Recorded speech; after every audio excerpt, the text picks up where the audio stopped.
처음이라. 안녕하세요. 거품과 허세를 뺀 육아방송 올리브노트의 옆집 언니입니다. 여러분 제가 뭘 하나 맞춰보려고 하는데요. 뭘까요? 최근 들어서 헬스클럽이나 필라테스, 요가 등을 하려고 알아본 경험이 있다는 분 손 들어보세요. 이 회사에서는 잘 모르겠네요. 없나요? 저밖에 없는 거예요? 설마? 우리 싱글 여성인 우리 시리님 없나요? 네, 전혀? 네. 아 그렇군요. 날씨가 좀 따뜻해지면은 자전거를 사서 자전거를 탈까 생각은 해봤는데. 하지만 이런 생각만. 네, 생각만. 그 벌써 몇 년째 지켜보고. 네, 몇 년째 생각만. 저는 그 집 앞에 그 전단지 헬스클럽 전단지 모아서 고기 구워 먹을 때 밑에 까시죠. 아니 그거 볼 때마다 갈까? 한번 가볼까? 등록해볼까 이번에는? 이렇게 생각을 그건 몇 년째예요? 그거는 오래 했는데 남편이 어차피 몇 번 가고 안 갈 거야 이렇게. 그렇게 얘기했나요? 네. 그러니까 어쨌든 지금 퍼센트리지 상으로는 75%가 저희가 4명 중에 3명이 저는 가고 싶은 생각이 있어요. 단지 어떤 아빠로서 어떤 그 비용 부담이 조금 신경이 쓰이더라고요. 그래서 그런 거지. 운동하고 싶어요 지금. 지금 계절이 딱 겨울에서 봄으로 가는 그 중간쯤이잖아요. 네. 딱 요맘때 보면 다들 올 여름을 위해서 옷이 점점 얇아지니까 뭔가 몸을 만들 준비를 하기 위해서 봄만 돼도 사실 얇게 있거든요. 네, 그렇죠. 반팔 입게 되니까 사실 미리 준비를 해야 될 시기이긴 하죠.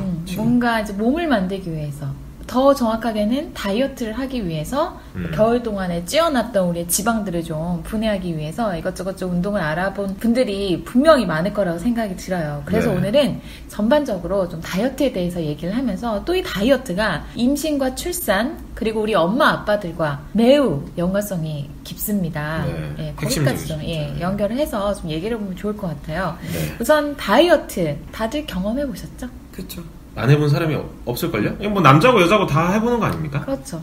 생각만이라도 다 하고 있으니까 살 빼야지. 우리 시리님 늘 생각만으로 사시나봐요. 거의 한국 사람들은 거의 1년 365일 다이어트 늘 생각하죠. 먹으면서도 보면 이렇게 먹어도 되나? 네. 그러니까 이게 다이어트를 직접적으로 크게 하지 않더라도 늘 마음속에서는 이래도 되나? 이렇게 먹어도 되나? 이렇게 살쪄도 되나? 이 생각을 늘 하죠. 아무래도 그게 뭔가 좀, 우리나라 사람들은 얼마 전 통계에도 나왔었는데 그러니까 우리나라 젊은 층은 주로 자기가 뚱뚱하다고 생각을 한대요. 거의 그렇다고 하죠. 거의 뭐 그렇다고 하더라고요. 근데 실제로 뚱뚱한가? 어때요? 통계상으로는? 연세대 세브란스 병원 내분비 내과 교수팀이 조사 15,084명을 대상으로 이런 조사를 했는데요. 네. 전체 가운데 33%가 자기 체중을 오해하고 있는데, 여성 전체. 네네, 여성 전체 중에 33%는 자기 체중보다 실제로 이제 적게 평가를 했고, 12%는 실제보다 높게 평가했고. 그러니까 자기 체중 그 정상치 수준보다 이제 본인이 생각하기에는 다르게 평가했던 그 얘기인 거죠. 그러니까 젊은 연령대에서는 자기 체형은 실제보다 더 뚱뚱하다고 생각하는 비율이 높은 거고,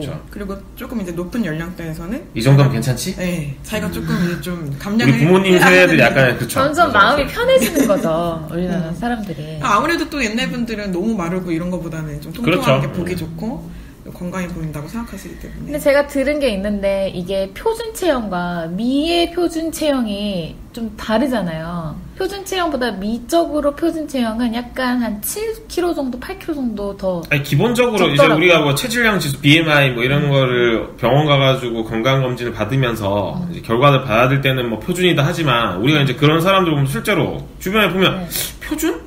표준이라 하기엔 약간 좀 통통한데? 건강해 보이는, 아주 건강해 마르진 않았는데라는 생각은. 근데 적어도 뭐 다른 나라 사람들 모르겠는데 이제 한국 사람들, 저도 이제 남자 입장을 떠나서, 그러니까 한국 사람 입장에서 봤을 때 보면 우리는 남자든 여자든 상당히 마른 체형을 좀 멋있는, 외모적으로 이제 멋진, 예쁜, 약간 이렇게 생각하는 것 같아요. 특히 남성들이 여성을 볼 때 우리나라는 좀 약간 그런 것 같아서. 근데 그게 조금 뭐 이 얘기는 뭐 큰 얘기는 아니지만, 하긴 여성들도 스스로 좀 약간, 저희가 봤을 때 보면 남자들 입장에서 물론 날씬한 여자를 좋아하죠. 다 대부분이. 뭐 여자든 남자든 날씬한 사람을 좋아하지만 무조건 남자들이 무조건 마른 체형을 좋아하진 않거든요. 근데 이제 여성분들이 생각하기에는 이 정도는 돼야 남자들이 봤을 때 그러니까 날씬하다고 생각할 거야라고 스스로 생각하는 경향이 많은 것 같아요. 제가 일반적인 표준 한국 남성으로서 말씀드리자면. 근데 또 요즘에는 뭐 여성들뿐만 아니라 요즘에 남성들도 워낙 체중 관리나 이런 거에 슬림하죠. 관심이 많고 또 많이들 하기 때문에 네네네. 저희 뭐 이런 일반 필라테스 이런 데만 가도 남성들도 굉장히 많더라고요. 라인을 만들려고. 네, 그래서 정말 이게 우리나라 사람들이 남녀를 불문하고 다들 이 체중 관리에 굉장히 신경을 쓰는구나 라는 거를 알 수가 있습니다. 근데 이게 뭐 일반 객관적으로도 그렇지만 임신 전에도 사실 체중 관리를 해야 돼요. 더 열심히 해야 되지 않아요? 네. 네, 많이 그런 얘기를 많이 들었어요. 네. 왜 그런 본인이 거예요? 많이 들으셨나요? 네. 좀 살 좀 빼야 되지 않느냐. 아니 저희 주부처장님의 몸무게에 대해서 공개한 적이 없어요. 공개한 적이 없는데 그러니까 본인 얘기처럼 하셔가지고 제가 네. 문득 그렇게 생각이 들었습니다. 그런 거 많지 않나요? 가족들 모임이나 명절 때 같은 데 가면은 결혼을 했는데 아직 아이가 없는 경우 있으면은 그때 여자분이 되게 과체중이나 좀 뚱뚱하다고 우리가 소위 얘기하는 그런 거 되면 어른들이 전부 다 한마디씩 하잖아요.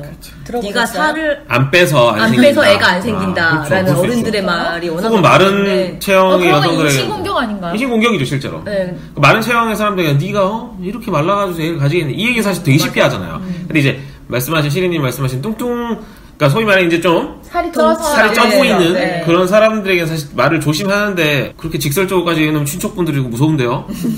누구 친척인지. 그래서 이게 왜 이제 임신했을 때 임신하기 전에 뭔가 체중 관리가 필요한 이유가 있나요? 한 프로에 나왔던 이야기인데요. 방송 프로에 나왔죠. 네네네.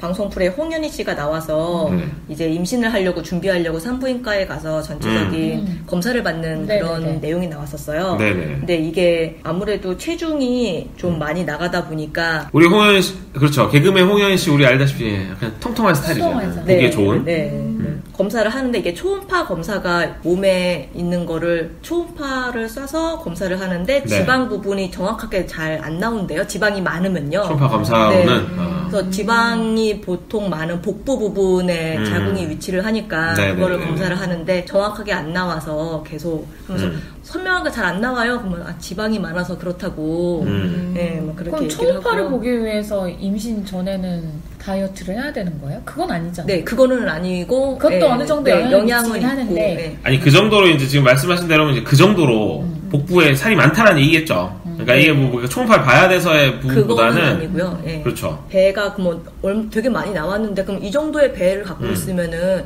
임신 몇 주 정도 돼요? 하니까 의사가 임신 20주 정도 된다고. 그렇게 해서 빵 터진. 제가 이제 뭐 예전에 기사 쓰면서 뭐 취재를 좀 하다 보면 기본적으로 이제 임신 전에 다이어트를 해야 되는 이유는 임신 중에 살이 많이 찌잖아요. 그러니까 뭐 보통 한 10kg 이상 찌죠. 많이 찌면 20kg까지 찌고 30kg 찌는 30kg 찌는 사람도 있어요. 그러니까 일반적으로 보통 10kg 이상을 다 찌는데 그게 만일 평소 임신 전 그러니까 본인의 몸무게가 이미 과체중 그러니까 표준 기준을 훨씬 더 넘어서는 정도의 수준이었다면 실제 임신했을 경우엔 이런 분들이 보면 훨씬 더 찌더라고요. 10kg 이상이 아니면 20kg, 30kg까지. 그러면 정말로 이제 돌이킬 수 없을 정도의 몸이 되고 그리고 제가 또 저희 와이프가 이제 아이를 낳을 때만 지켜봤지만 다이어트를 하지 않은 상태에서 지금 말씀드린 대로 임신 중에 이렇게 살이 찌면 이게 나중에 임신 중독증이나 소위 뭐 자간전증이라고 하죠.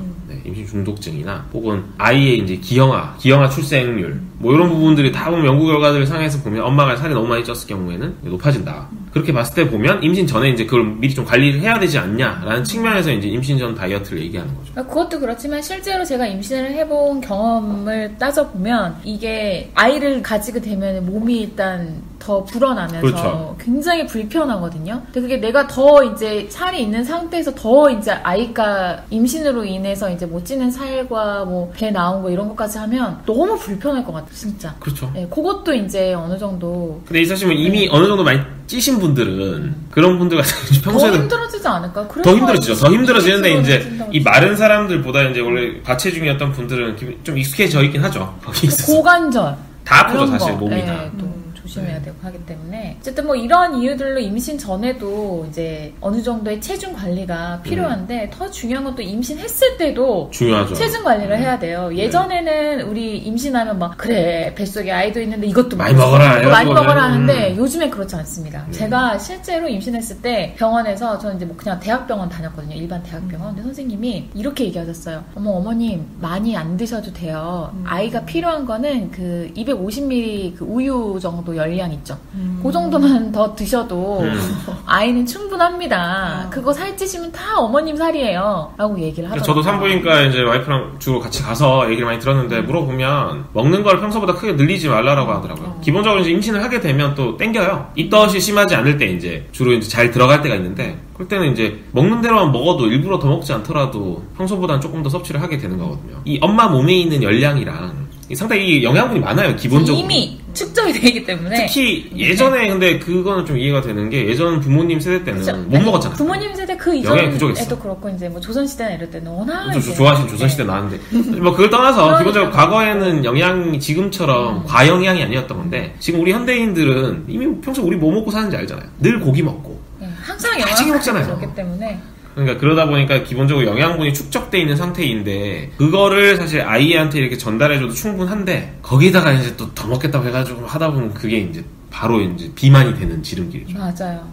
그래서 저는 진짜 제가 총 아이를 낳을 때 딱 10kg가 쪘었거든요. 네네. 근데 12kg까지 한 9개월 때, 7, 8, 9개월 때 이게 살이 갑자기 불어나더라고요. 이렇게 막 예전에는 고열량 식품들을 잘 안 먹고 기피했었는데 네. 저도 뭐 늘 365일 다이어트를 해야 된다는 주의였기 때문에. 근데 이상하게 그게 이제 먹고 싶은 거예요. 그리고 내가 뭔가 임신을 했으니까 이 정도는 보상을 받아도 마땅해. 그리고 내 인생에 언제쯤 이렇게 먹어보겠어? 라는 생각에 막 먹다 보니까 한 달 새에 막 몸무게가 3kg씩 찌는 거예요. 그래서 그때 이제 이러다가 큰일 나겠다 싶어가지고 열심히 운동을 했어요. 진짜 하루에 3kg 정도 걸었던 것 같아요. 3kg, 4kg. 아까 제가 잠깐 말씀드렸는데 임신 중에 몸무게가 어쨌든 늘잖아요. 네, 그렇죠. 몇 킬로 정도 드셨어요? 제가 최종으로는 10kg였는데 12kg까지 찍었다가 이제 운동하고 다이어트를 해서 10kg 마지막 애 낳기 전에 10kg 들었었어요. 이게 어느 정도 찌는 게 좀 정상이에요? 이게 엄청 정상적이네요. 옆집안에 정상이에요? 병원에서 얘기하는 게 있어요. 네, 그 체중 증가량이 이제 그러니까 적정한 수준을 이제 그 산부인과 의사들이 이제 생각하는 게 10주 정도 지났을 때 650g 정도만 늘어야 된다. 네. 엄마의 몸무게가. 네, 20주에는 4kg, 30주에는 8.5kg. 그 40주 이제 그 출산 임박해서는 네. 12kg.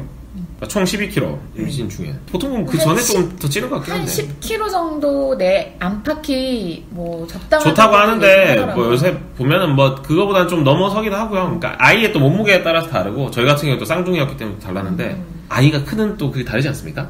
그러니까 뭐 2kg대, 3kg대 나오는 애들도 지금 4kg대 나오는 애들도 있더라고요. 근데 그런 경우에는 이제 뭐 아이의 크기에 따라서 제가 이제 그 또 병원의 지식을 보자면 양수가 기본으로 충분할 정도보다 더 많이 들어있어서 그게 엄마의 몸무게를 늘리는 경우도 있더라고요. 영양분이 충분한 게 아니라 뱃속 안에 있는 그러니까 물 같은 그런 것들이 정말 그래도 6kg 이상은 나가지 않을 것 같아요. 아이 몸무게가 뭐 쌍둥이 아이 몸무게 6kg 네, 양수해도 쌍둥이 중에서 저 낳으시는 쌍둥이 아이들은 조금 작잖아요. 작은데 어떤 산모들이 낳으시는 분들은 애 하나당 3.12kg 정도 나와서 6kg 이상인 산모들 낳습니다. 꽤 있습니다. 이게 또 세부적으로 조사한 게 있는데요. 네. 아이를 가장 보통 태아를 3.4kg를 봤을 때 태반이 0.6kg, 양수가 0.82kg, 자궁은 1kg, 유방은 0.4kg, 혈액이 1.5kg. 늘어나는 무게를 지금 말씀하시는 네, 늘어나는 거고 또 산모의 지방 축적으로 3.4kg 해서 9에서 12kg 정도 체중이 적정하다라고 이제 얘기하는 적정하다라고 하는데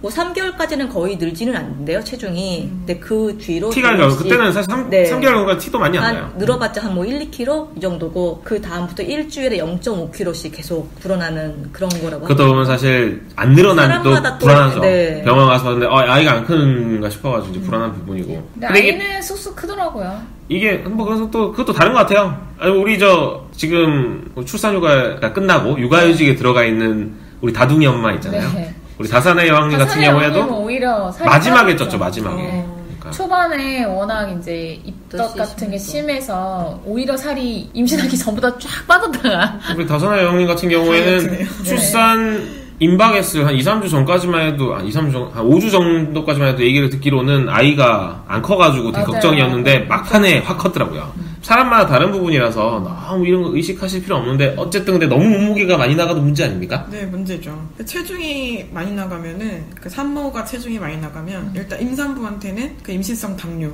아까 말씀드렸던 전자간증 그다음에 그 자연분만이 어려워질 수도 있고 그래서 제왕절개로 해야 될 수도 있고 또 조산 빠르게 아이를 급하게 출산해야 할 수도 있고 산후 출현이나 상처 감염이 심할 수가. 기본적으로 이제 우리 25주 차에 임당 검사라고 하죠. 임신성 당뇨 검사를 하잖아요. 사실 여기서 당뇨 판정을 받으면 거기 뭐 이제 먹는 게 상당히 이제 뭐랄까 한정적으로 제한적으로 먹어야 되죠. 원래 이제 우리 옆집안이 말씀하신 대로 내가 이게 먹어봐야지 해가지고 먹어봐야 되는 것들인데 25주면 몇 개월이죠? 7개월인가? 7개월이 넘죠? 6개월, 7개월 정도죠?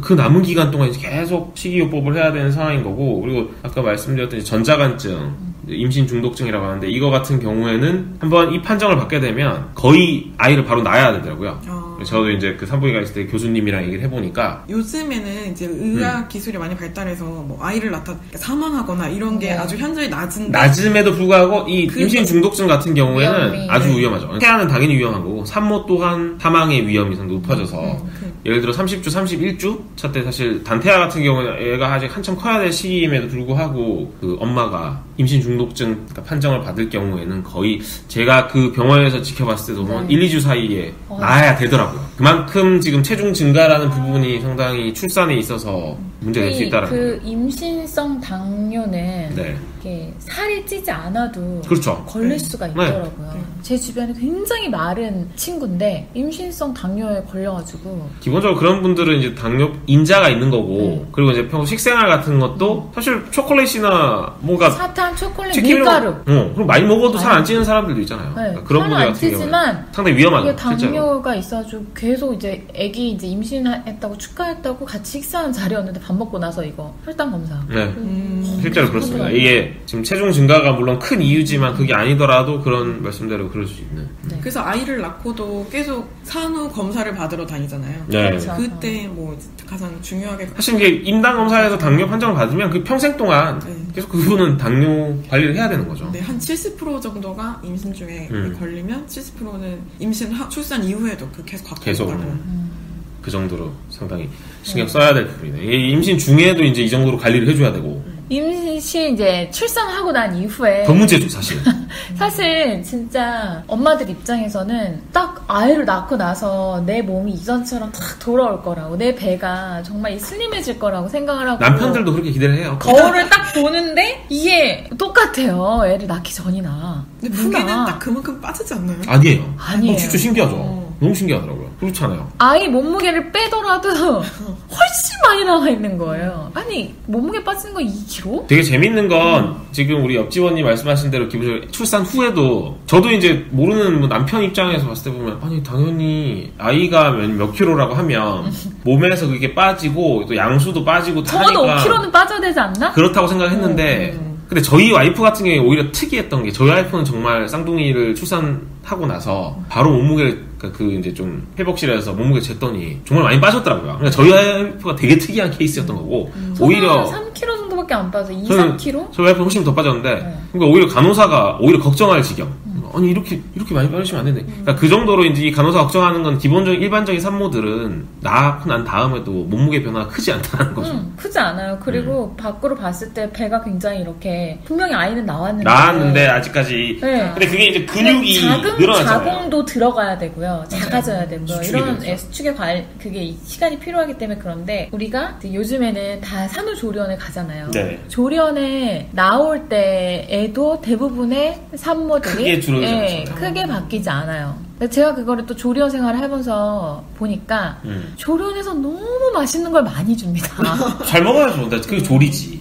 그러니까 이제 뭐 모유수유 이런 것 때문에 이제 많이 챙겨주는데 왜 케이크는 주며 왜 밥 먹고 나면 후식은 왜 계속 주며 그거는 이제 만족도 기분 좋게 해줘요. 게다가 매우 고칼로리의 음식들을 줘요. 근데 실제로 그게 그렇게 해줘야 된다고 하는 게 그 아까 말씀드린 이제 아이가 나가면서 그 영양분들을 함께 가지고 나가는 거잖아요. 그러니까 그만큼 고칼로리 음식이 필요하긴 하죠. 일단 힘이 딸리는 상태니까. 우리 산모 같은 경우에는 아니, 살은 안 빠졌는데 자꾸 이렇게 먹어도 되나 싶은 그런 생각이 드는 건데 그렇다고 해서 그 시기에 또 안 먹으면 안 되죠. 먹기는 잘 먹어야죠. 그래서 저 같은 경우에는 그게 임신했을 때도 이 살이 빠지지 않으면 어떻게 하나라는 걱정을 되게 많이 했었거든요. 모델 하시게요? 아니 그게 아니라 이제 약간 그 살찌는 거에 대한 조금 강박이 있었던 거죠. 강박이 있는 거죠. 그러니까 이제 12kg까지 쪘다가 2kg를 뺐겠죠. 마지막 달에. 그러면서 이제 애를 낳고 났는데도 내 몸이 그대로인 걸 보니까 너무 두려운 거예요. 그렇죠. 그래서 저는 조리원에서 딱 먹은 게 미역국이랑 물밖에 안 먹었거든요. 그 돈을 내고 조리원에서 그거밖에 안 먹었어요? 그래서 제가 괜히 조리원을 비싼 데를 했다 이 생각이 딱 드는 거예요.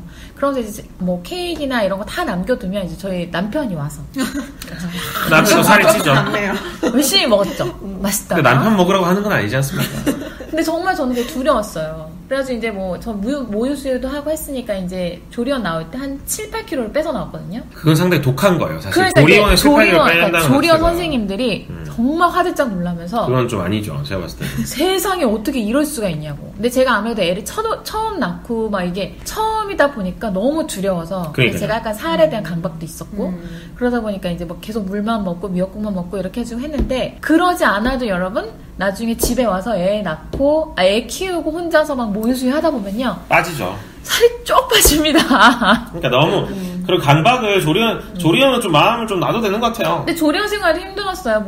계속 모유수유 콜을 하니까 전화 계속 받고 밤에 잠 못 자죠. 초산모들은 이제 그런데 이제 경산모들 둘 이상 낳은 분들 같은 경우에는 저 부르지 그냥 마세요. 잘게요 이러는데 네. 근데 그렇게 해야 몸이 회복을 해요. 쉬죠. 아니면 너무 힘듭니다. 또 전문가들이 이야기를 하는 게 출산 후 6주까지는 산후기로 아까 이야기하셨던 거 자궁이랑 산도가 회복되기는 시간이 필요하니까요. 그때는 다이어트를 안 하는 게 좋고요. 네. 좋다 맞아. 그래서 그 다음에 6주 이후에 하려면은 보통 하고서 보통은 한 100일 정도 이후부터 본격적으로 다이어트들을 많이 시도들을 하죠. 근데 100일 이후에 다이어트 못해요. 할 정신이 없어요. 제가 힘들어서 못합니다. 제가 옆에서 지켜봐도 네. 다이어트 무슨 지금 화장실 갈 시간도 없는데. 사실 우리끼리 얘기지만 연예인들이 낳자 말자면 한 달, 두 달 만에 완벽한 몸매를 가지고 복귀를 하지 않습니까? 사실 이제 저 입장에서 뭐 디스를 한다기보단 이 사람들은 아이를 별로 안 본 거죠.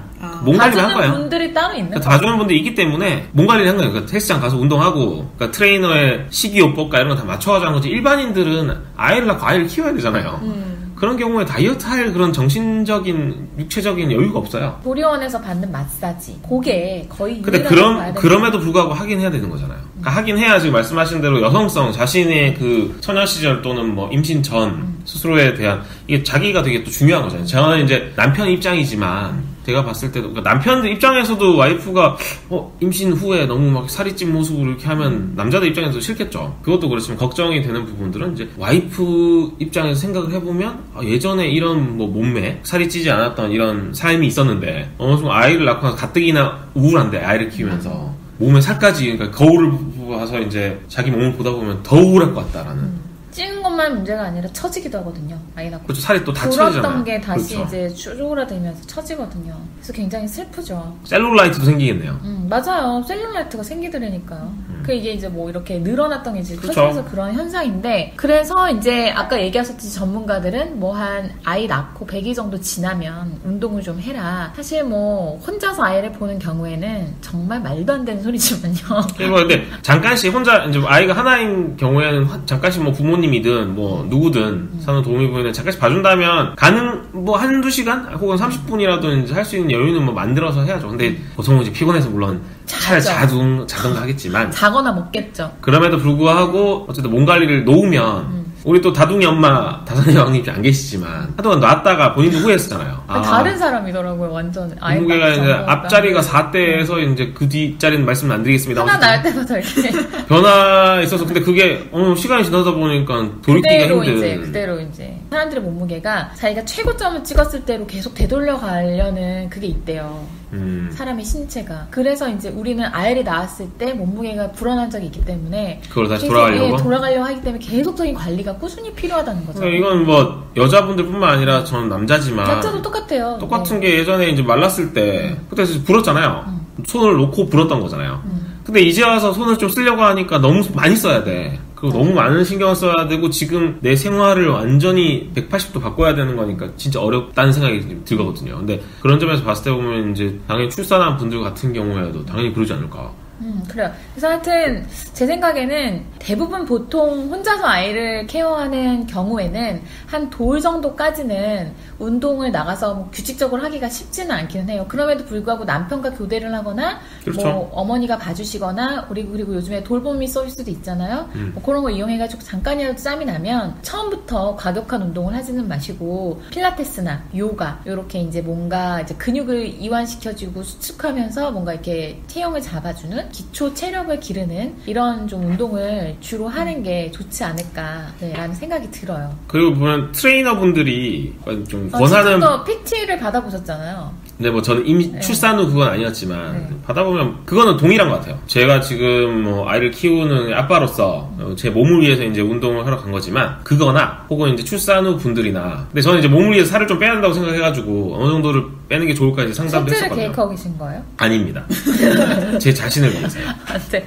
그런 점에서 들어봤을 때 보면 이거는 출산 후에 뭐 산모들과 동일한 부분인 것 같은데 한 목표치를 너무 높게 잡지 말고 일주일에 한 0.5kg, 한 500g 정도 줄인다고 생각을 하고. 그것도 엄청 많은 거예요. 그렇죠. 그러니까 적지 않기 때문에. 근데 보통 뭐 우리가 일반적으로 다이어트 시작한다 그러면 야 일주일 동안 내가 이렇게 빡세게 운동하고 덜 먹었는데 한 2-3kg 이상은 빠졌겠지라고 하는데 보통 그렇게 안 빠지거든요. 빡세게 하지도 않을 뿐더러. 더 안 빠집니다. 그렇죠. 그거는 이제 신진 대사가 예전처럼 활발하지 못해서 소비량이 적어요. 칼로리가. 그래서 그런데 어쨌든 출산 후에 산모분들도 500g 정도를 이제 일주일로 잡고 그리고 이제 이 목표치를 근데 500g 해가지고 한 10주 하면 5kg 빠지겠다. 20주 하면 10kg 빠지겠다고 생각을 하는데 정체 구간이 있죠. 정체 구간도 있을 뿐더러 이 목표치를 상당히 현실적으로 잡는 게 되게 중요한 것 같아요. 장기간은 계획을 세워야죠. 그렇죠. 이게 보통 보면 적어도 한 6개월 정도는 생각을 하고서 서서히 뺀다고 생각을 해야 되고 자칫 잘못 빼다 보면 건강이 나빠질 뿐만 아니라 우리 옆집 언니가 말씀하신 대로 그 늘어진 살들이 또다시 확 줄어들면서 다시 또 셀룰라이트가 생긴다거나 더 처질 수 있죠. 그 부분도 고려를 하셔야 되고 그런 부분에서 보면 큰 목표치가 아니라 그러니까 자신의 적정한 목표치를 어느 정도 잡느냐 부분에 있어서 보면 자신의 키 예를 들어 한 160cm라고 하면 160cm에서 100을 빼고 원래 옛날에는 110을 뺐어요. 그렇죠. 근데 그게 적정하지 않다가 지금 100을 빼거든요. 그러니까 160cm라고 하면 160cm에서 100을 빼고 그때 0.9를 곱하는 거죠. 그러면 우리도 계산해보면 54kg 정도가 나오거든요. 이게 물론 우리의 일반적인 또 시간에서 160cm에 54kg 이러면 이제 160이면 45kg 나가야 되는 거 아니에요? 이렇게 생각하는데 40은 너무 심하고 한 48 이거는 남자의 생각이 아니라 여성분들이 그렇게 생각하잖아요. 뭔가 8구가 적당합니다. 곧게 딱 옷 입었을 때 근데 160cm에 48에서 49kg도 사실 마른 체형이거든요. 마른 체형이죠. 그러니까 그게 딱 옷 입었을 때 예뻐요. 상당히 동의하시네요. 네. 그런 부분에서 보면 조금 더 그러니까 우리 너무 목표치를 높게 잡지 말라. 예, 너무 줄인다고 생각하면 안 된다는 거죠. 근데 약간 개인 PT는 돈을 좀 많이 들이고 해야 되는데 그 효과가 있다고 보세요? 저는 생각해보면 이제 적지 않은 돈인 것 같아요. 그러니까 우리가 시중에 PT를 받으려 그냥 쉽게 알아보면 뭐 저희가 돈 받고 얘기하는 거 아니니까. 이게 보통 30회라 하면은 꼭 일주일에 뭐 몇 회를 가야 되는 기준은 아니고요. 총 횟수가 이제 30회 PT를 받는 그걸 했을 때 뭐 할인을 받고 치면 대강 일반적인 PT 헬스클럽 같은 경우에는 한 150만원 정도? 회당 5만원? 근데 이제 이게 횟수가 줄어들면 20회 정도를 받겠다. 끊는다 치면 회당 6만원에서 7만원 정도를 받더라고요. 그러니까 그런 정도의 비용이니까 적어도 20회만 하더라도 120만원, 130만원 되겠죠? 그러니까 적은 비용이 아니라 상당히 비싸죠. 특히나 요새 헬스클럽들이 손님이 없어가지고 그렇죠. 3개월에 뭐 10만원 뭐 이런 식으로 막 이렇게 하는 판에 확실히 좀 비싼 편이긴 합니다만은 단기간에 효과를 얻기에는 좀 좋은 부분이 있는 것 같고 또 뭔가 운동을 배울 수 있잖아요. 그렇죠. 기본적으로 배운 다음에 그걸 써먹으면 돼요. 하면 되니까. 그러니까 그런 부분에서 보면 저는 퍼스널 트레이닝과 PT 같은 경우에는 뭐 남편분이 비싸죠. 비싼 건 저도 인정. 저도 이제 만약 와이프가 해달라고 하면 쉽사리 바로 해줄까 싶긴 한데 그래도 이제 산 후에 만약 정말 그런 그러니까 뭐 살찐 부분에서 되게 우울하고 정말로 다이어트 결심이 선 분이라면 이 정도 비용은 한번 투자해서 뭐 살도 빼면서 운동도 배워서 그렇게 또 써먹을 수 있는 그런 부분에서는 그렇게 무조건 비싸다고만 생각이 들지는. 저는 개인적으로 제가 보면 저는 이제 조련 나올 때 이제 거의 다 살이 빠진 상태였고 이제 모유 수유하고 애를 혼자서 이제 계속 보면서 도와주시는 분들이 없었으니까 계속 혼자서 뭔가 계속 해야 되니까 밥 못 먹죠 뭐 이러니까 살이 이제 정말 많이 빠졌었어요. 그리고 이제 그때는 살기 위해서 먹어야 되는 뭐 그랬었고 이제 돌 지나서 제가 이제 회사로 복귀하지 않았습니까? 이제 그러면서 이제 다시 이제 원래 이제 임신하기 전에 체중으로 돌아갔는데 그러고 이제 아이가 조금씩 크면서 조금씩 이제 또 살이 찌더라고요. 조금씩. 그래서 이제 관리를 정말로 해야 되겠다 해서 뭘 할까 하다가 필라테스를 해봤는데 필라테스가 정말 좋은 운동인 것 같아요. 근데 다만 비쌉니다. 필라테스도. 저 같은 경우에도 개인 필라테스를 이제 레슨을 받아서 했는데 정말 비싸요. 그래서 저도 3개월로 했다가 더 이상은 너무 힘들겠다. 왜냐면 이제 아이가 커가니까 아이한테 들어가는 비용이 많아지잖아요. 그래서 이 돈이면은 애를 뭐 이런 걸 해줄 수 있는데 그래서 뭐 슬프지만 뭐 이제 그만두고 이제 혼자서 운동을 하는데 혼자 운동하는 것도 굉장히 좋아요. 그냥 러닝머신에 뛰고 그리고 평소에도 이제 회사에 올 때도 이제 걸어오지 않습니까? 저는 집에 갈 때도 거의 계단을 이용하거든요. 그렇게 해도 충분히 운동이 되고 집에서도 우리가 할 수 있는 맨손 치료들이 굉장히 많아요. 그렇게 해가지고 실생활에서 운동만 저는 해도 전업맘들 같은 경우에는 이제 말씀하신 이제 워킹맘으로서는 또 할 수 있는 부분이 전업맘들 같은 경우에도 아이가 어릴 때 유모차에 주로 태우잖아요. 네. 아이들도 밖에 보여주면서 물론 이제 한국이 좀 요즘 미세먼지가 너무 심해서 좀 안타깝지만 미세먼지가 좀 덜한 날 같은 경우에는 유모차에 아이 태우고 나가서 30분 정도 동네 한 바퀴라도 한 바퀴는 아니겠네요. 몇 바퀴가 되겠네요. 산책하는 것도 결국에 보면 활동을 늘리는 거고 A 입장에서 집에서 찡찡대다가 이제 나가면 또 조용하지 않습니까? 네. 우리도 해보지만 그런 부분에서 보면은 이걸 약간 규칙적으로 해주면 좋을 것 같아요. 그러니까 보통 전문가들이 얘기하는 것도 늘 우리 듣는 얘기잖아요. 하루 30분 한 뭐 일주일에 한 5번 정도 해라. 5번까지는 못 하더라도 뭐 하루 30분도 아니더라도 20분이더라도 뭐 일주일에 몇 번 정도로 하면 당연히 운동이 되고. 근데 이 얘기를 들으면 엄마들 뭐라는지 아세요? 애랑 같이 있으면 그게 운동이야. 근데 뭐 전문가들이 인정한 다이어트 방법이 그거를 지금 옆집 언니가 지금 하고 계셨거든요. 왜냐면 전문가들이 제일 얘기한 다이어트 첫 번째가 모유수유를 해라.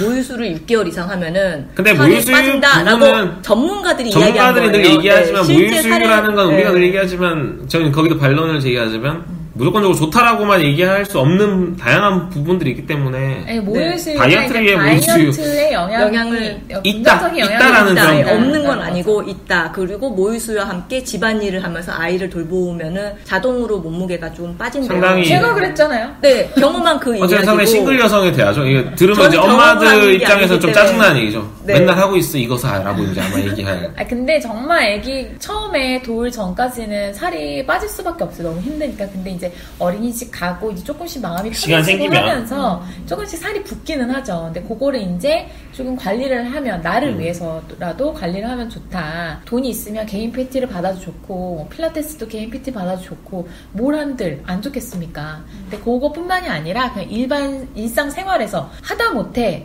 아이 어린이집 데리러 가거나 학원 픽업만 해도 왔다 갔다 하면서 운동이 되거든요. 네. 뭐든 많이 움직이기 좋죠. 네. 이건 뭐 그 부분에 있어서는. 그런 점에서 우리 올리브노트에서도 보면 상당히 움직이셔야 될 분들이 많은데 안 움직이시죠. 저를 포함해서요. 저도 모유수유를 이렇게 옹호하는 건 아니지만 아까 시인님 말씀하신 게 최근에 연구 결과가 있는데 그 미국 피츠버그대 교수 연구진이 6개월 이상 모유수유한 그 여성과 허리둘레를 비교를 했는데 3.5cm 정도가 차이 났다고요. 1.5인치 정도 차이 나는 거네요. 네네. 그러면 그래서 우리 주부초다님도 시작하셨어요 혹시? 아직 아닌가요? 근데 요즘엔 근데 꼭 시간이랑 따로 내기 어려우면 집에서 운동할 수 있는 그 홈트 쪽이 인기잖아요. 홈트가 인기죠. 네. 홈트도 보니까 아이가 있으면 쉽진 않을 것 같다는 생각이 들어요. 계속 날아붙으니까요. 계속 뭔가 이제 엄마가 뭐 하려고 하면 와가지고서는 막 이렇게 등에 올라타고 막 계속 건드리고 안 봐주면 찡찡대고 이런 거니까 사실 저희가 지금 말씀드리는 부분들은 실제로 적용하기는 쉽진 않은 건 사실입니다. 돌은 지나야 돼요. 돌은 지나야 되고 애 재우고 나서 돌은 지나야 애 재우고 나서라도. 그리고 또 이제 조력도 필요하고요. 그런 부분에서 남편분이 많이 도와줘야 될 것 같아요. 그러니까 그럴 때 아이를 좀 남편이 봐준다거나. 도와주면 안 되고 남편이 함께 해야죠. 맞아요. 그런가요? 네. 남편과 함께 다이어트. 남편이 함께 해야죠. 키리님이 아직 남편이 없으셔서 다이어트를 못하신 이유가 있었네요. 이제 알았네요. 저도 그 지금까지 해봤던 많은 다이어트 중에 제일 효과적이었던 게 같이 했던 있었어요. 거. 네, 꼭 남편. 뭘 같이 하셨어요? 남편이 아닌 사람과. 그러니까 뭐 친구랑 하든지 뭐 같이 다이어트를 하는 사람이 있으면. 저희가 한번 올해 계획을 한번 세워서 다 같이 한번 해볼까요? 네. 좋은 생각이네요. 여성분들끼리 한번 대결해 보세요. 전 자신 있는데. 저 자신 없어요. 자신이 있는 게 뭔가 궁금한 줄넘기를 진짜 하루에 4,000개씩만 하면 살이 진짜 많이 빠집니다. 기초체로도 다질 수 있고. 제가 했던 줄넘기 4,000개요. 근데 지금 우리 나이를 밝히지 않은 이제 분들이 여러 분 계시지만 이분들 지금 하시면 관절이 나갈 수도 있겠다는 생각이 드는데요. 괜찮을까요? 아니 여러분 근데 애 낳고 나서 당분간은 줄넘기 하면 안 되고요. 진짜로. 그럼 진짜 관절이 큰일 나고요. 조금 이제 지난 다음에 시간이. 그리고 지금 우리 옆집 언니 지금 얘기들은 옆집 언니가 원래 그 전부터 아까 말씀을 드렸지만 평소에 이제 몸 관리를 늘 열심히 하시던 분이어서 좀 그러시던 분이어서 지금 4,000개 정도 하면 좋다고 하지만 일반인 안 하시던 분들이 임신 전에도 안 하시던 분들이 하면 상당히 무리가 올 수 있으니까 이건 또 감안해서 들으셔야죠. 이제. 그렇죠. 저는 뭐 줄넘기 대회에서 이제 1등한 사람이고 하니까 운동을 하시지 그랬어요. 왜 지금 여기 지금 생각해도 아쉬워요. 저는 군대를 가거나 운동을 했어야 됐는데 그럼 제가 그럼 저희도 뼈였을 것 같은데 말이죠. 나라를 지켜주시면. 그러게 말입니다. 아쉽네요. 그래도 저의 꿈은 항상 현모양처입니다. 그 부분은 편집하셔야 돼요. 네, 어쨌든 저희가 오늘 뭐 전반적으로 다이어트, 특히 이제 출산 전후 다이어트에 대해서 알아봤는데 뭐 모든 사람들이 원하는 바예요. 살을 뺀다는 거는 이건 뭐 궁극적인 우리 살면서 그냥 죽을 때까지 늘 생각하는 게 다이어트니까. 그리고 이제 뭐 살을 좀 빼서 적정한 체중을 유지하는 게 건강을 위해서도 중요하잖아요. 우리가 건강해야 또 아이들이 예쁘게 크는 모습, 다 멋지게 크는 모습도 보지 않겠습니까? 훈훈한데요. 네. 그래서 이제 올해에는 이제 우리가 뭐 딱 마르기 위해서가 아니라 건강해지기 위해서 조금씩 운동량을 늘려가서 더 건강한 엄마 아빠가 되게 우리 올리브노트 기자들도 해봐야겠네요. 맨날 얘기만 하지 말고. 그러니까 여러분 저랑 같이 점심 먹고 올 때 걸어 오시고요. 아침에 출근할 때 걸어 올라오세요. 네? 네. 대답하셨네요. 아니 원래 근데 시리님은 저랑 잘 올라오시는데 저 목표는 우리 주부초단님. 주부초단님도 좀 하셔야죠. 네, 맞습니다. 저도 해야 되고요. 왜냐하면 이 지구력을 키우는 게 정말 중요하거든요. 육아에도 정말 이 지구력이 굉장히 중요한 요소 아닙니까? 맞습니다. 아시죠? 체력과 인내심, 지구력이 가장 필요하죠. 네, 이 운동을 하다 보면은 자신의 한계에 매번 부딪히면서 물론 육아는 운동의 한계와 비교할 수 없을 만큼의 한계치를 느끼게 하지만요. 충격도 크거든요. 네, 그럼요. 그러니까 여러분 운동을 통해서 뭔가 스트레스도 풀면서 건강해서 우리 아이들이 예쁘게 크는 모습까지 볼 수 있기를 올해는 기대해 보도록 하겠습니다. 오늘도 전투유가